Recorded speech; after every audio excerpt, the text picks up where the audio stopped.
ملء العين حجم جريرتي، ولها صدى كالرعد ملء المسمع.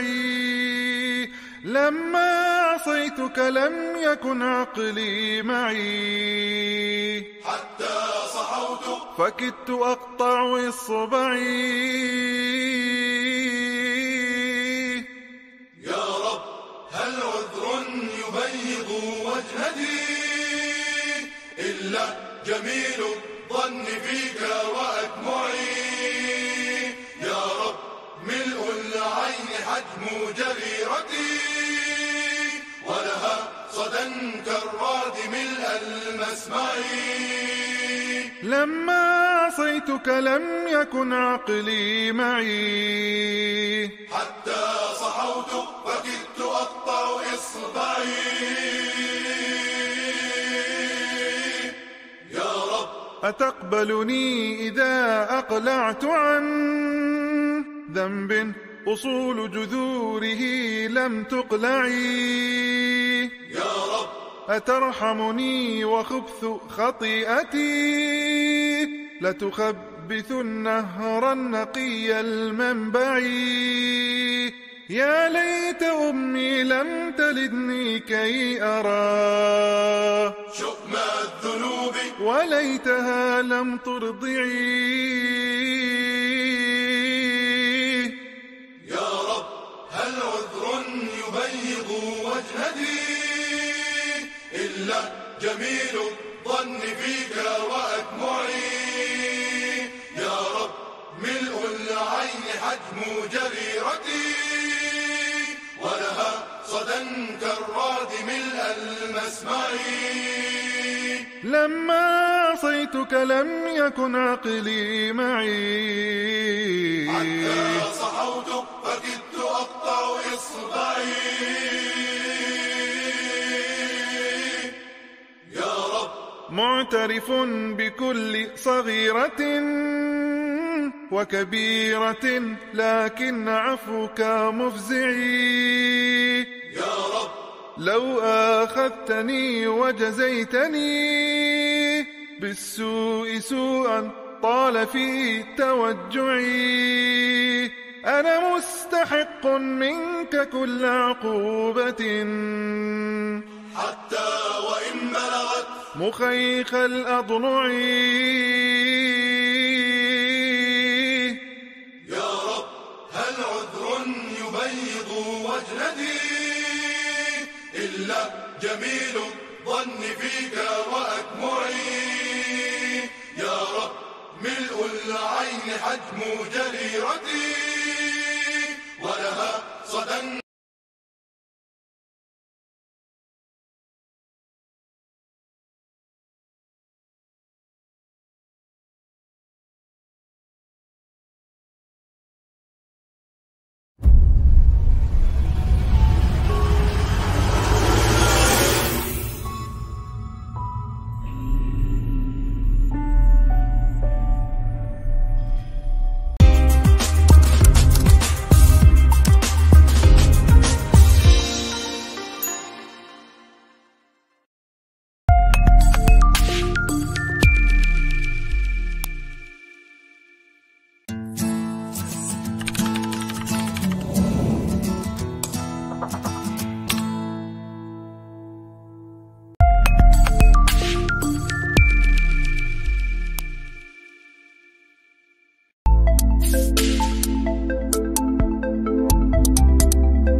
قرض بانک و تجارت،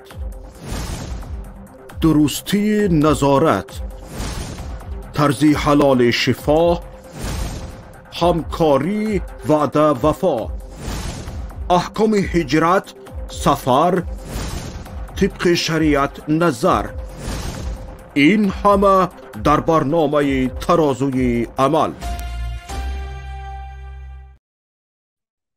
بسم الله الرحمن الرحیم. السلام علیکم و رحمت الله و برکاته. تمامی بینندگان عزیز برنامه ترازوی عمل و اینچنین برنامه های ما عزیزان، امروز همراه شما اویدی یکی از موضوعهای خیلی مهم دیگری جامعه، موضوعهای خیلی جدیه که باید همه برابر برای حل کردن آن کوشش باشیم. درباره رابطه های نامشروع در اینترنت یا گفتیم موقع های اجتماعی با شما صحبت میکنیم. چطوره که اینترنت آمد و خیلی و خیلی کار ما رو آسان کرد، همون طور اینترنت آمد و خیلی مناسبت ها، محبت ها، علاقه ها، حتی خانه ها رو ویران کرد و سبب آن درست استفاده کردن نتوانستن یا از راه هایی که حرام است و شریعت منع میکند با آن راه داخل شدن و اینترنت است که امروز میخواهم در این باره با هم صحبت کنیم. و چون موضوع ما موضوع مرتکب شدن به خیانت به شوهر یا به خیانت به همسر و حتی دست زدن به زنا با مقدمه یا سرشبیه شناسایی ها و رابطه های اینترنتی می باشد، حتما باید کمی درباره جزای زناگران، جزای نفرانی که این رابطه یا این معامله را حلال می دانند صحبت داشته باشه. اینجا وقت به امروزه دنیای غرب و امریکا و این چنین آنهایی که ادعای دموکراسی و آزادی وجدان و آزادی قانونی بشر میگویند نگاه میکنید، همیشه از آن صحبت میکنند که زنا به وجدان خود انسان وابستگی دارد و آنهایی که میخواهند بکنند، یعنی نباید قانون در دولت‌های غرب و دولت‌های صهیونی وجود داشته باشد که کسی زناگر را جزا دهد. یعنی حتی خیانت بالای همسر، خیانت بالای شوهر و زن را هم با نام عاشقی و با هزار یک نام دیگر محو کردگی هستند و جزا نمیدهند و میگن این به وجدان انسان رابطه دارد و به این قانون جزادهی نیست. اما ببینید که تمامی دین‌های آسمانی، حتی یهودی و نصرانی، یعنی چی در کتاب انجیل چی در کتاب تورات، در دین‌های مسیحی و یهودیان هم عیناً مثل در اسلام بوده زنا هم حرام است، هم عقوبت دنیوی دارد، یعنی هم جزای دنیوی دارد و جزای اخروی دارد. یگانه اسلام نیست که میگوید فرجموهما، البته، یا اینکه الزانیة والزانی فجلدوا كل واحد 100 جلده اگر منهما، اگر اینها یعنی دختر یا پسری که شوهر نکرده باشد یا زن نگرفته باشد به زنا دست زد و آنها را با 4 شاهد شما دستگیر کردید، آنها را باید 100 دره یا 100 تازیانه بزنید. نه اگر اینها همسر داشته باشند فرجموهم، آنها را شما باید رجم بکنید که آیتی هست که حکمش هست و خودش از قرآن برداشته شده است، چگونه که در این باره حدیث صحیح آمده است. یعنی همین گونه عقاب و جزا برای نفرانی که به این گناه کبیره دست میزنند فقط در دین اسلام وجود ندارد، در دین مسیحیان هم هست، در دین یهودان هم هست که پیشتر وقتی کشورهای غرب روم با قانون مسیحی یا با قانون نصرانی زندگی میکردن، این قانون ها رو بالای مردم پیاده میکردن و عائله وجود داشت. عائله وجود داشت، پدر و مادر و فرزند رو به پدرش منسوب میکردن و مادرش منسوب میکردن، مقدسات وجود داشت. و وقتی گفتن نه این قانون ها از بین رفت که چه خیل خواهد حتی مثل حیوان زندگی کند، امروز دیده ایستاده که عائله هم از بین رفته ایستاده است. یعنی گویا که فقط در اسلام باشد، بعضیا نگاه میکنند با یک نگاه خیلی دهشت که چگونه میشود دو نفری که با هم عاشق هستند آنها را 100 تازیانه بزد، آنها طاقت تازیانه ندارند. اما ما فقط نگاه میکنیم از جهت عاطفی. ببینید که بلاهایی که به خاطر مرتکب شدن به این گناه امروز به سر بشر آمده ایستاده است چقدر زیاد است. حدیث در مستدرک حاکم است، پیامبر صلی الله علیه و سلم میگن وقتی در بین مردم زنا و فاحشگی یعنی رابطه های نامشروع بدون نکاح با نامحرم مناسبت های محرمانه داشتن وقتی در جامعه زیاد شد، آن دیه یا همان جامعه لعنت می شوند. در حدیث دیه آمدگی است یعنی همان جمعیت لعنت می شوند، یعنی لعنت از طرف الله می شوند. وقتی آنها لعنت شدن بالای آنها بلا و بیماری ها آمدن می گیرد، یعنی بیماری بالای بیماری، حتی وبا بالای آنها می آید. و عجیب است که امروز تا 100 و 200 نمود بیماری هایی هست که بیماری های شفا نیابنده و سبب اساسیش هم اگر می توانید از اینترنت بخوانید، می توانید از زبان خود طبیبان شنوید، سبب اساسیش هم رابطه های نامشروع بین دو نامحرم است. یعنی نکاحی که بین زن و شوهر است سبب هیچ بیماری نمی شود، اما رابطه های نامشروع خود امروز طبیبان هم میگن که چقدر بیماری های هست که آنها تبابه نشونده هستند. یعنی به خاطر اون که این گونه مناسبت های نامشروع سبب می شود که بلا در دنیا زیاد شود، بیماری در دنیا زیاد شود، فقر در دنیا زیاد شود، عدمی باوری زیاد شود. یعنی شوهر به زن باور نمی کند، زن به شوهر باور نمی کند. برای از بین بردن این همه بدبختی ها، این همه بی‌ناموسی ها، تمام دین های آسمانی سر از اسلام عزیز شروع کرده. دیگر بقیه دین ها چه نصرانی و چه یهودی میگویند این عمل حرام است و مرتکب آن البته با شاهد و با همان شرط و شروطی که اسلام میگوید اگر دستگیر کرده شود باید کشته شود. یعنی تو اندازه یک جرم، یک گناه هست که اگر از بین 7 گناه های هست که الله میگه جزای اینها رو باید در دنیا دهید تو جامعه سالم باشد، تو مردم آرام زندگی کنند، تو عائله برپا شود. اکنون بیاید ببینیم این جرمی که یا گفتیم این گناهی که اینقدر پروردگار بالای این جزای دنیوی و اخروی تعیین کرده است. و در سوره نور وقتی الله درباره جزای اینها صحبت میکنند میگوید ولا تأخذکم بهما رأفة فی دین الله ان کنتم تؤمنون بالله والیوم الاخر. اگر میگوید شمایان به الله روز قیامت باور داشته باشید، در وقت جزا دادن نفران زناگر به آنها رحم نکنید، برای اون که رحم شما سبب می شود که این فساد افزایش یابد و به آبروگی، به ناموسی، به پدر و مادر تولد شدن کودکان و این چنین به شرف شدن مردها و 1001 طعنه آمدن بالای یک عائله، یک گفتیم خیلی عائله کلان، اولاد کلان سبب می شود همین گناه. اگر شما رحم خوردید و به اینها جزا ندادید و پیش راه این گناه را نگرفتید، میبینید جامعه به کجا می رود که امروز من و شما دیده ایستاده. علل خصوص کشورهایی که عموما به این چیز آزادی دادن چقدر یتیم خانه های زیاد دارند، چقدر نفرانی هستند که پدری خود را نمیشناسند، مادری خود را نمیشناسند، یا اینکه عائله های هستند که همیشه آنها را همه با بدی میشناسند چون یک نفری بعد در داخل آنها بود. اکنون پیش راه این را برای گرفتن امروز کشورهای با نام دموکراسی یگان قانون ندارند. تا حد دولت‌های مثلا عرب و مسلمان اگرچه رجم و مثلا شلاق زدن نباشد هم تا حد بعضی جریمه‌های را معین کردند برای خیانت به شوهر، خیانت به زن. اما در ما تقریبا جریمه یا قانونی که جداً به این مسئله نگاه کند یا مردی یا جوانی که به این گناه دست میزند یا دخترکی که به این گناه دست میزند یعنی یک به یک باشد. البته جزا درباره فحش و فاحشگی چیزی دیگر است. اینجا مسئله رابطه های نامشروع دو نفر که این رو ما ببخشید با نام عاشق دیگر به حلالی برآورده ایم و امروز دیده ایستادیم حالت چی شده است. یعنی امروز چون قانون جزای برای این گونه رابطه ها تقریبا دیده نمی شود و از طریقه اینترنت دارد این بدبختی می افزاید. چیکار باید کرد؟ پیش از همه بیاید ببینیم و اینترنت که نگاه کنیم. نزدیکی بود خواهر گفتن که برای زنهایی که در تاجیکستان هستند آسانترین موقع تواصل یا آسانترین شبکه اجتماعی در اینترنت این ایمو هست.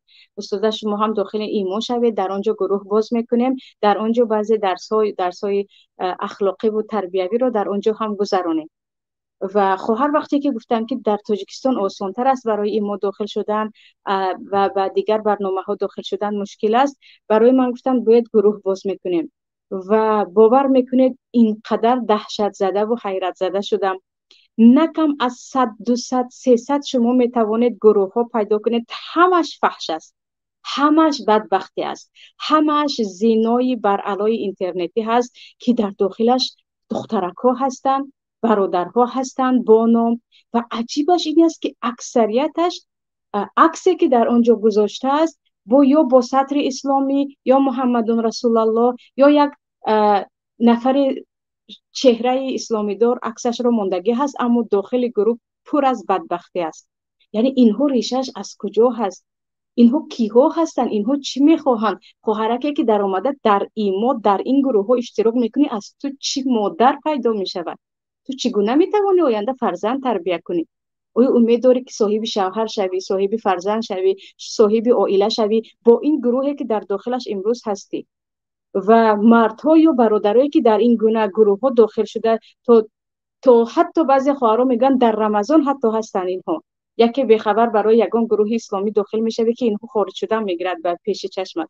اینها چی یعنی من فکر کردن نمیتوانم. گمان میکنید هر چی میخواهیم میکنیم با همین تمام است. یعنی در دنیا هم جزا نمیگیریم، ما چی خواهیم در گروه ها میدرویم میکنیم میگوییم، دیگر چیزی نیست. بر علا لشکرهای شیطان هستند که پیامبر صلی الله علیه و آله میگن جزای اینها در دنیا هم هست.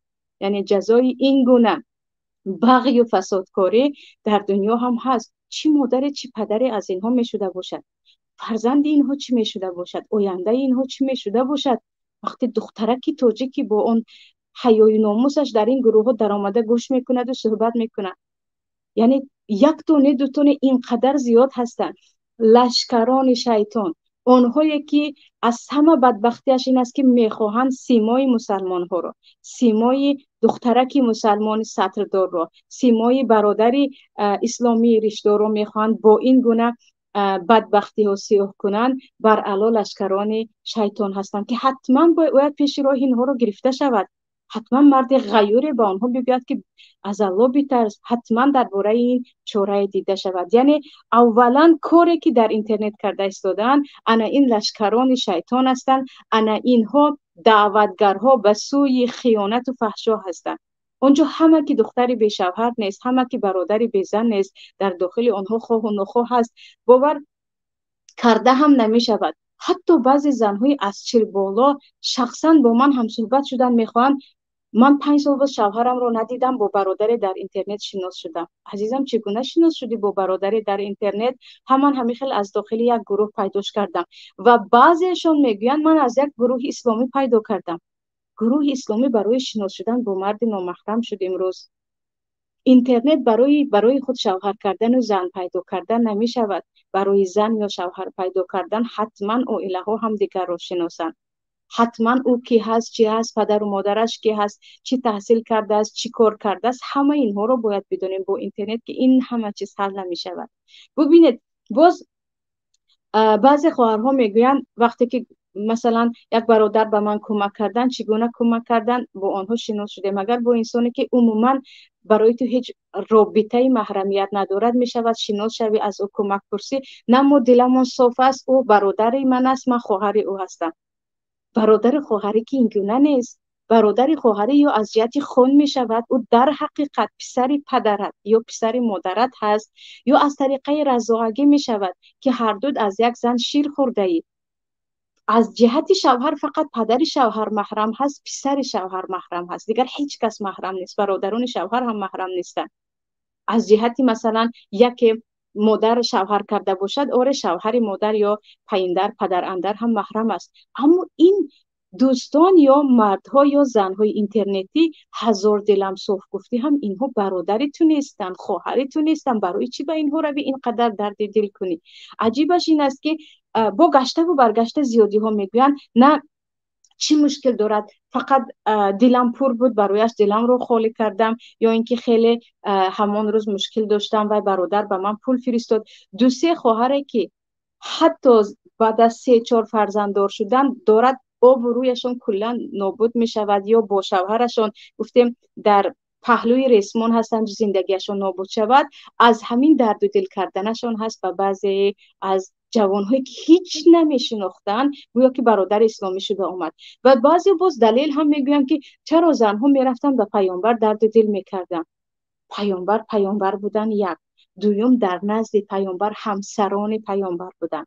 حضرت عایشه میگن زنی اومد و سوال کرد، من شرم داشتم، پیامبر گفتن از یعنی در وقتی از دین پرسیدن جای شرم و حیانه، اون هم سوال های بی حیانه تا اندازه نبود. ام سلمه میگن من در نزد پیامبر بودم، زنی اومد و سوال کرد، پیامبر با یک زن تنها و تنها در جای سوال جواب نکرده بودن که امروز دلیل گیریم که به پیامبر هم سوال میکردن. بعد آیا همون نامحرم ها یا همون جوان ها مثل پیامبر هستن که اینقدر باور کنید و کل حیات رو بعضیشون می نشینن با سوال دینی؟ یعنی این گونه زنها اینقدر دارن زیاد می شوند با یک سوال دینی با یک مرد گویا صحبت میکنن. یکی دیدن که در عکسش این مرد گویا که یگان چیز اسلامی نوشته است، چی در فیسبوک باشد چی در دیگر موقع های اجتماعی، بعد از این مثل محرم این کل حیات خود رو از کودکی تا حاضر هر روز به او نقل میکنن. اما او کی هست برای شما؟ اسلام برای اون که پیش راهی رابطه های نامشروع، رابطه های دو نامحرم رو گیرد، حتی نگاه کردن رو من میکند. نگاه هایی که نگاه های غریب است، نگاه های ناجا هست، نگاه های هست که به مقصد چی خیر بوده است یک بار بینم هست. قل للمؤمنین یغضوا من ابصارهم و قل للمؤمنات یغضضن من ابصارهن. میگه الله برای مسلمان ها بگو، برای مردهای مسلمان چشمای خود را از نگاه کردن به نامحرم نگاه دارن، اما نگاهی هست که نگاه های شهوانی باشد یا نگاه های کنی ببینم زیبا است زیبا نیست، یعنی نگاه هایی که تماما مقصد دیگر هست، یکی بیخبر دیده میمونه یا عموما مسئله شهوت در مبین نیست باقی ندارد. اما نگاه هایی که به یک نامحرم با نگاه های خیلی گفتیم با غرض هست، این رو اسلام کلا من میکند. و پیامبر صلی الله علیه و سلم میگویند هرگز با یک زنی تنها به تنها نشینید، با یک زنی تنها سفر نکنید، حتما باید اون زن محرم شما باشد یا اون زن در نزدش محرم داشته باشد، چون سیومین شما شیطان است. آره چی مشکل دارد؟ دلی ما پاک است، ما هیچ نیتی بد نداریم، شما نیتی بد ندارید، اما شیطان در بین شما هست، اون نیتی بد رو به شما جاری میکنه. او هست که با کارهای داخل میشود نزد شما، با فکرهایی که امروز چیزی دیگر بود، فردا چیزی دیگر بود، بعد از آن چیزی دیگر. پس برای این گونه رابطه ها رو، این گونه مناسبت های و خیانت، حتی زن های شوهردار چه خیلی گفته ایستادم کم نیستن که با یک برادر شناس شدم، او برادرتون است عزیزم، او شاید برادر اسلامی گفتی، اما با برادر اسلامی حتی جوان هستی سلام علیک اجازت نیست در شریعت. یعنی در کتاب های فقه وقتی میخوانید اگر دخترک جوان باشد یا مرد جوان باشد، برای پیشگیری از فتنه ها یا میگن صد و درائع و او سلام ندهید، السلام علیکم نبید که یک فتنه بینتون پیدا نشود، بعد از سلام چیزی دیگر بنروید. برادری من گفته تمام صحبت با او کردم، حتی عکس فرستادن. خواهرهایی هستن که میگویند شوهر من عکس زنها رو میبیند که انا با این زن من شناس شدم، این یک خواهرم ما هست، با این کمک میکنیم. چگونه خواهر؟ اجازه میدی زنی تو خواهری کسی شود در تلفن؟ مگر از طریق تلفن خواهری کسی شده میشود؟ برادری کسی شده میشود؟ نه، اگر در حقیقت میخوایم کمک کنیم از طریق همسرمون کمک شود. و عائلت بگو که با این خواهر صحبت کن، و شوهرت بگو. در مسئله سوال ها هم این گونه هست، بعضی میگن علاج نیست ما باید سوال دهیم. سوال رو از طریق یگان محرم دادن علاج ندارد. شوهرت رو توکل کن که شوهرم همین سوال رو دید، نه علاج نیست، یک آدمی عصبی است و نمیتواند. باز هم برادرت بگو، به برادرت گفته نمیشود، به دوستت بگو، دوستت به شوهرش بگوید، شوهرش سوال دهد. حتمی نیست چیزهایی که از شرم و حیا اینقدر دور است با یک مرد در میان گذارید و حتی در مسئله های ببخشید محرمیت در مسئله هایی که خلوت است و این مسئله ها رو با یک مرد نامحرم در میان گذاشتن خیلی خیلی خجالت آور است و زنها اگر در این باره از پیامبر میپرسیدن در نزد محرمان پیامبر میپرسیدن، در نزد همسران پیامبر میپرسیدن که همسران پیامبر حتی در این باره حدیث ها است که میگن ما شرم داشتیم ما چهرهمون رو پوشاندیم وقتی که این گونه سوال شد. اکنون بیایید این مسئله دلی من صاف است و نه من سوال دینی دادم و نه او یک برادری من است این خواهر من است، عیناً همین گونه نوارها با مقصد برادر با مقصد خواهر صحبت هایی که پر از بدبختی هست، پر از خیانت یا گفتیم زینای تلفنی هست دارن چقدر پهن میکنن در یوتیوب. کسی پیش راه اینها رو گرفتن نمیتواند و خیلی دردآور است. وقتی خواهری میبراید درباره دین صحبت میکند، برادری میبراید درباره امور اصلاح مردم صحبت میکند، از 1000 طرف بالای سنگ میپرد، از 1000 طرف. مولا کاری تو چی؟ تو در خانه نشین. حتی از جریمه کردن از بالا که نباید در شبکه های اجتماعی از دین صحبت کرده شود تا از مردم عادی که این رو گم کنه از اینجا. اما بالای اینها کسی سنگ هم نمیپرتاید، کسی کانال های اینها رو مسدود هم نمی کند، در حالی که اینها دارن اخلاق مردم رو، ناموس مردم رو، حتی زن خواهر و مردم رو زیر پا میکنن با این گونه مناسبت هایشون، با این گونه رفتار و نوارهایشون. کی پیش راه اینها رو میگرفته باشد؟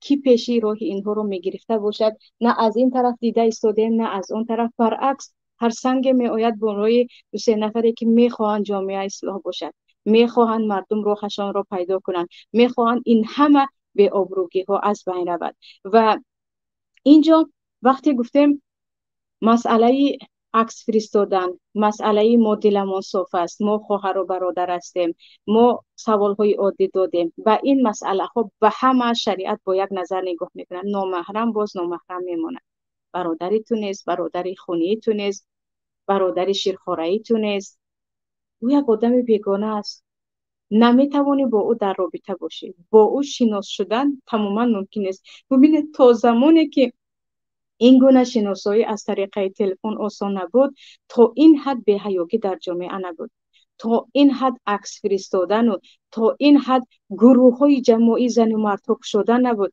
غریب ها داخل شوید، مهاجرای سنت پترزبورگ داخل شوید، مهاجرای مسکو داخل شوید، 1001 زن و مرد در داخلش، از یک طرف عکس، از یک طرف موسیقی، از یک طرف چیز دیگر.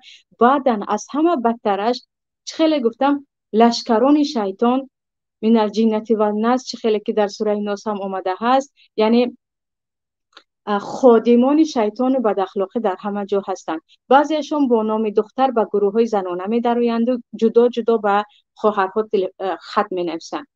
بعضی دخترک ها هستند که به گروه های مردانه داخل می شوند و اکاگویان یا برادرگویان بعدن جدایی به او خط می کنند. مسئله اینقدر یعنی به آسانی از یک بیگانه کمک پرسیدن و از یک بیگانه درباره زندگی خود صحبت کردن و بعضی ها با همین گونه انسان ها ازدواج میکنن. همین چند روز بود خواهری گفت به من مشورتتان لازم است، من دیگر علاج ندارم، بفرمایید چه مشکلی دارید. یعنی تا اندازه که تا 3-4 روز با بنده تماس گرفت که من میخوام با شما صحبت کنم، اگرچه مساعد هم حالم نبود دیگر مجبور شدم. من با یک مرد ازدواج کردم، پولهای مرا گرفت و رفت، پولهای مرا گرفت و رفت. من چیکار کنم؟ من نه او را میتوانم به سود دهم و نه میتوانم با راه پولم رو گیرم. چگونه با او ازدواج کردی؟ از طریق اینترنت شناس شدی، از طریق اینترنت شناس شدی و از طریق اینترنت به خود شوهر یافتی. برادرت خبر ندارد، پدرت خبر ندارد، خودت در غریبی هستی، بعد اومد و پول تو رو غارت کرد و رفت. دیگر من چی مشورت داده میتونم اونجا؟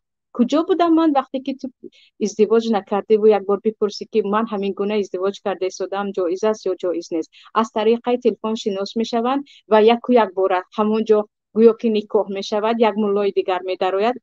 اما این گونه مولاگی وجود ندارد.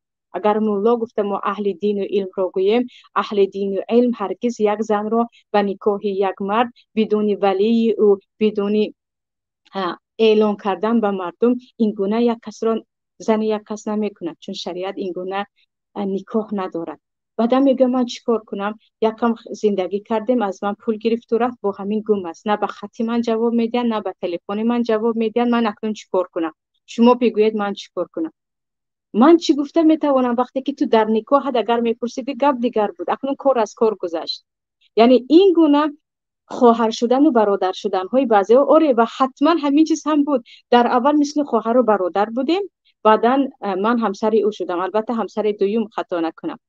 این گونه خواهر و برادر شدن ها می رود به ازدواج کردن. یکی می بینید که یا این فریبگر یا اون فریبگر، وگرنه کسی که جدا می خواهد عائله بنا کند، جدا یک مرد وقتی می خواهد با تو زندگی کند، او حتما می آید خودش رو به پدری تو معرفی می کند، پدر و مادرش رو به عائله تو شناس می کند. نه اینکه از کیلومتر 1000 کیلومتر 2000 کیلومتر اون سوی دنیا عکس تو رو ببیند و با عکس تو دیگر صحبت کند و شما با تلفن ازدواج کنید. آیا رابطه هایی که جدی هست، یک کس میخواد با یک نفر عائله دائمی برپا کند، از او صاحب فرزند شود که مقصد نکاح در اسلام این است، همین گونه می شود که از تلفن هیچی نپرسیده درباره برادر و خواهر و عائله تو با دو سه عکس یکدیگر رو دیدن زن و شوهر شوید. معنایش یعنی از هیئت و شکلش معلوم است که این یک مسخره بازی است. مسخره کردن با ناموس، مسخره بازی کردن با ناموس مردم، با دختر مردم. این گونه مردم خودشون حالشون چی میشده باشه؟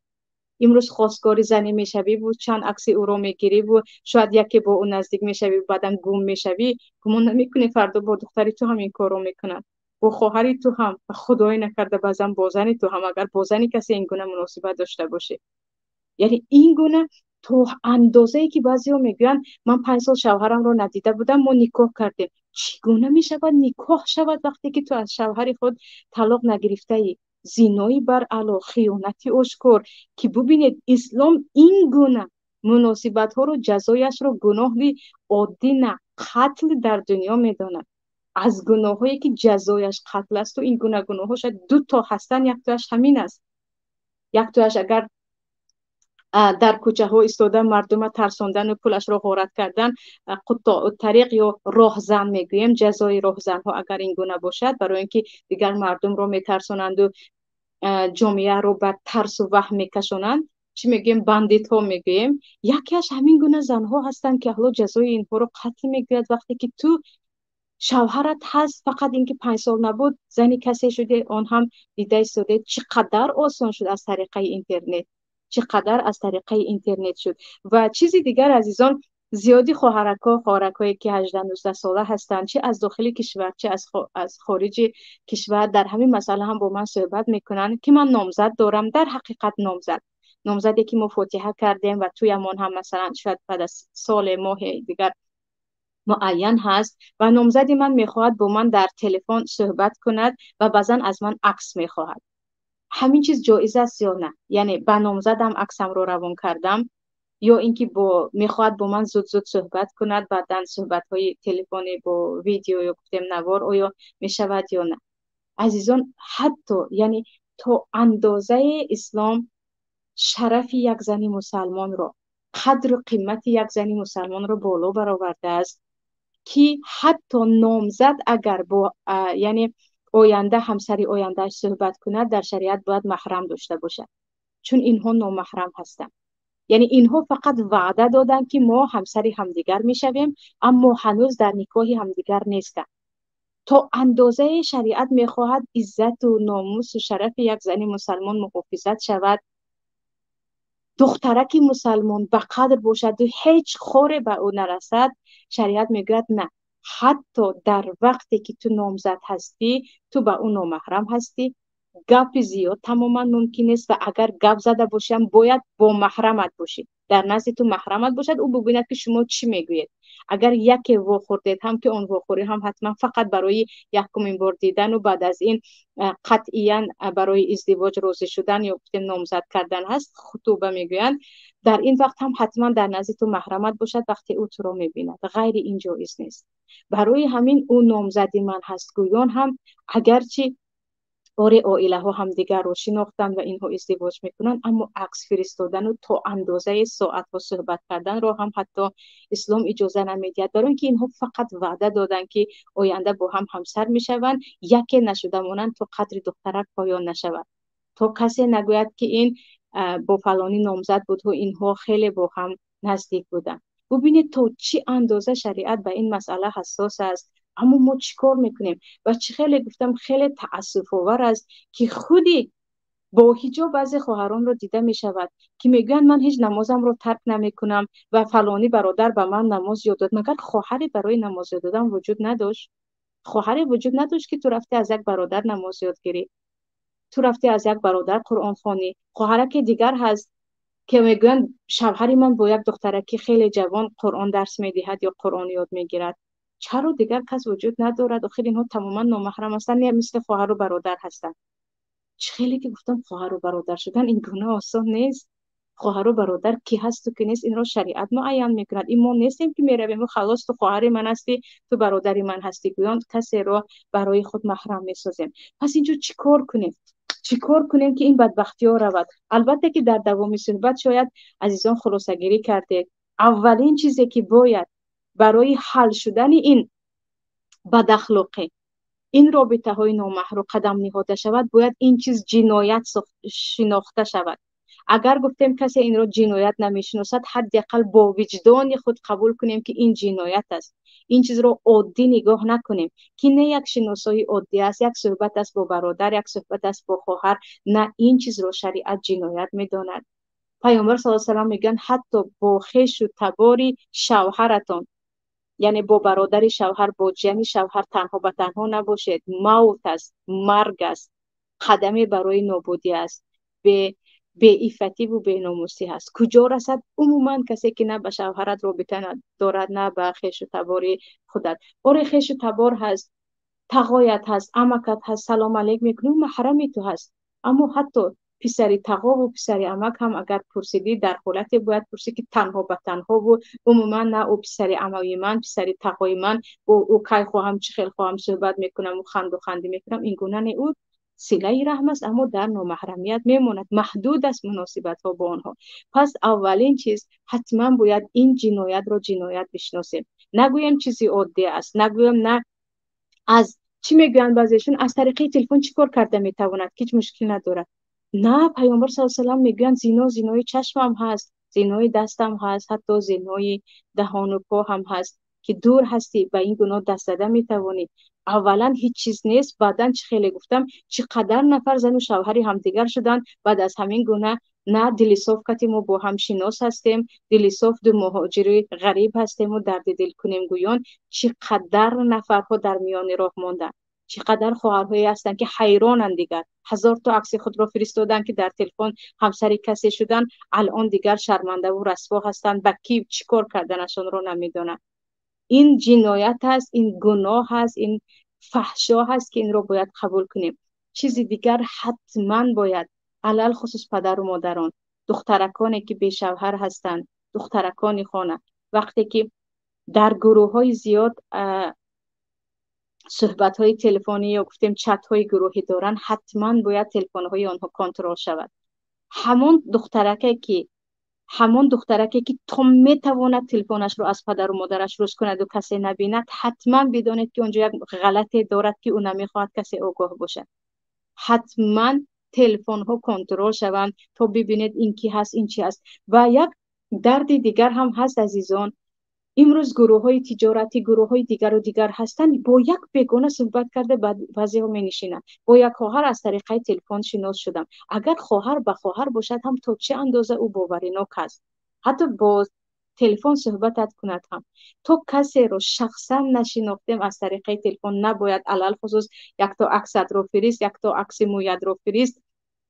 با برادری من شناسم، تو خواهری من هستی، برادری من برادری تو است. و این گونه زنها نباید باور کرد. چگونه که گفتم اینها لشکران شیطان هستند، عسکرانی هستند که میخواهند این گونه بیراه کنند، این گونه میخواهند این فساد، این وبایی که سبب هزار و یک درد و بلا می شود در بین جامعه پهن کنند. یعنی وقتی که حتی مثلا جاسوسی کردن با زن خود یا شوهر خود در اسلام جایز نیست. سبحان الله، پیامبر صلی الله علیه و آله میگن مردها اگر از سفر آید حتما روزانه به نزد همسرتون اون هم تق تق کنان داخل شود. یعنی حتی شوهر به نزد زنش باید تق تق کند تا اندازه، یعنی عزت یک انسان رو، شرف یک انسان رو، یا گفتیم شخصیت یک انسان رو اسلام بالا میداند. زن هم برای شوهرش جاسوسی کردنش هیچ جایز نیست. بخبری او تلفنی او رو گرفتن، بخبری او از پی او موندن، فقط در یک حالت خوف کرد، ترسید که این انسان در رابطه نامشروع هست، این انسان در یک راه غلط هست، برای پیشگیری این باید جاسوسی کرد. فقط در همین حالت اسلام اجازه میدهد که اگر شک شبهه کرده که تو ساعت 2-3 شب با کسی در صحبت هست، در اینجا تو میتوانی تلفنی او رو گیری و حتما اگر دیدی که قدمی برای این گونه رابطه ها هست باید پیش راهش رو گرفت. اما هرگز نمیگویم که شتاب کنید، طلاق طلب کنید، با این گونه زن یا شوهر زندگی نکنید. نه، تمام انسان خطا میکند. پیش خطاها رو میتوان با بخشیدن و با اصلاح کردن گرفت، یک بار با طلاق نه. اما حتما چه خیلی گفتم، این مسئله ای که عادی نیست و جنایتی هست، جنایتی که حتی شریعت میگوید جزایش رو در دنیا دهید و رحم نخورید تا اینکه جامعه آباد باشد. ما هم باید جنایت شناسیم و برای پیش گرفتن چگونه که برای پیش گرفتن دعوت های اسلامی، برای پیش گرفتن درس خواندن زنها، برای پیش گرفتن درس خواندن کودک‌ها، این همه جریمه پیشروی ها و پیشگیری ها هست. باید برای این بدشوی اخلاق پیشگیری و جریمه ها باشد. اگر جریمه از بالا نیست، ما و شما باید حداقل با زبان، حداقل با 2-3 کلمه خود یا کنترل کردن نزدیکان خود و نصیحت کردن، باید پیش راهی این گناه یا گفتیم این بلای اصل را بگیریم. این بود عزیزان صحبت امروزه من همراه شما. تا برنامه های دیگر در پناه الله باشید. عفت و ناموس و عزت و شرف نصیب یکایک شما، علل خصوص خواهران عزیز تاجیکستان، خواهران مسلمان ما باشد. السلام علیکم و رحمت الله و برکاته. قرض بانک و تجارت، درستی نظارت، طرز حلال شفا، همکاری وعده وفا، احکام هجرت، سفر، طبق شریعت نظر، این همه در برنامه ترازوی عمل.